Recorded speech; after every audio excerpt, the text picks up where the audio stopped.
कल्पना कीजिए आप किसी सुनसान जंगल से गुजर रहे हैं। अचानक आपको एक लंबा चौड़ा व्यक्ति दिखाई देता है। उसके माथे से खून बह रहा है। वो किसी से बात नहीं करता और देखते ही देखते गायब हो जाता है। कुछ लोग दावा करते हैं कि वो कोई और नहीं बल्कि महाभारत का योद्धा अश्वत्थामा था। लेकिन क्या ये सच है? क्या महाभारत का ये योद्धा आज भी पृथ्वी पर भटक रहा है या सिर्फ एक रहस्य और लोक कथा है ये? आज हम जानेंगे अश्वत्थामा की पूरी कहानी। अश्वत्थामा गुरु द्रोणाचार्य के पुत्र थे।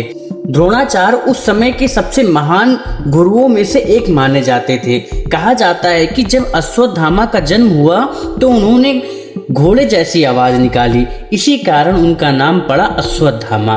पौराणिक कथाओं के अनुसार उनके माथे में एक दिव्य मणि थी। ये मणि उन्हें रोग, भूख और भय से बचाती थी। बचपन से ही अश्वत्थामा अत्यंत शक्तिशाली और पराक्रमी योद्धा माने जाते थे। महाभारत का युद्ध शुरू हुआ। अश्वत्थामा कौरवों की ओर से लड़े। युद्ध के दौरान एक समय ऐसा आया जब पांडवों ने द्रोणाचार्य को हराने की योजना बनाई। युधिष्ठिर ने कहा अश्वत्थामा मारा गया। हालांकि ये अश्वत्थामा का नाम नहीं था, वो सिर्फ एक हाथी था। अश्वत्थामा नाम का एक हाथी था। द्रोणाचार्य ने इसे अपने पुत्र की मृत्यु समझ ली। दुख में उन्होंने हथियार छोड़ दिया और उसी समय उनका वध कर दिया गया। जब अश्वत्थामा को ये पता चला तो वो क्रोध में आके 7वें आसमान पे पहुंच गए। उनका गुस्सा बहुत ज्यादा हो गया। युद्ध लगभग समाप्त हो चुका था, लेकिन अश्वत्थामा बदला लेना चाहते थे। रात के अंधेरे में उन्होंने पांडव के शिविर पर हमला कर दिया। लेकिन सबसे बड़ी बात यह है, वो जिन लोगों को पांडव समझ रहे थे असल में वो पांडव नहीं थे। ये घटना महाभारत के सबसे विवादित प्रसंगों में गिनी जाती है। जब भगवान कृष्ण को ये पता चला वो अत्यंत क्रोधित हो गए। महाभारत की कथा के अनुसार कृष्ण भगवान ने अश्वत्थामा की दिव्य मणि छीन ली और उन्हें शाप दिया।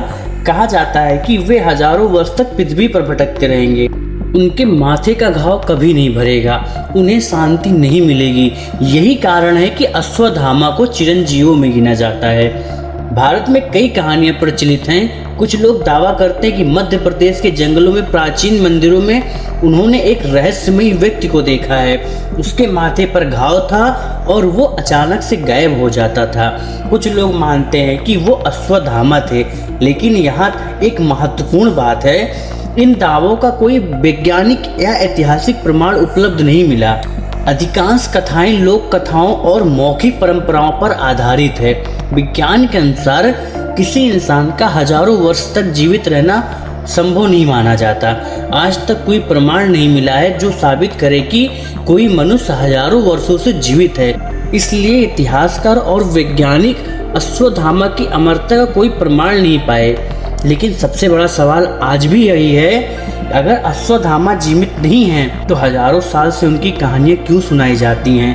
क्यों आज भी लोग उनके बारे में चर्चा करते हैं? क्या ये सिर्फ एक आस्था है या कोई ऐसा रहस्य जो अभी तक दुनिया के सामने नहीं आया है? आप क्या मानते हैं? क्या अश्वत्थामा आज भी पृथ्वी पर भटक रहे हैं या ये सिर्फ एक महाभारत से जुड़ी लोक कथा है? कमेंट में अपनी राय जरूर बताइएगा और ऐसे ही रहस्यमय, ऐतिहासिक और पौराणिक कथाओं के लिए चैनल को सब्सक्राइब करना ना भूलें।